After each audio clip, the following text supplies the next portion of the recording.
നമ്മുടെ മനസ്സിലെ വേദന തുറന്നു പറയാൻ ശ്രമിക്കുമ്പോൾ അതൊരു വഴക്കായി മാറുന്നതാണ് ജീവിതത്തിലെ ഏറ്റവും വലിയ വേദന. നമ്മൾ ഒരാളോട് മനസ്സ് തുറക്കുമ്പോൾ കുറ്റപ്പെടുത്തുകയല്ല വേണ്ടത്, സഹായം ചോദിക്കുന്നതിനുള്ള ഒരു ശ്രമമാണ്. പക്ഷെ പലപ്പോഴും ആരും അതങ്ങനെ കാണാറില്ല. നമ്മൾ പറയുന്നത് കേൾക്കുന്നതിന് പകരം അവരതൊരു ആരോപണമായി കേൾക്കും.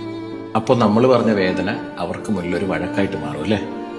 അവിടെ നിന്നാണ് എല്ലാം തുടങ്ങുന്നത്. മനസ്സ് തുറന്നയാൾ പ്രതിയായിട്ട് മാറി വേദന പറഞ്ഞയാൾ തെറ്റുകാരനായിട്ട് തോന്നും.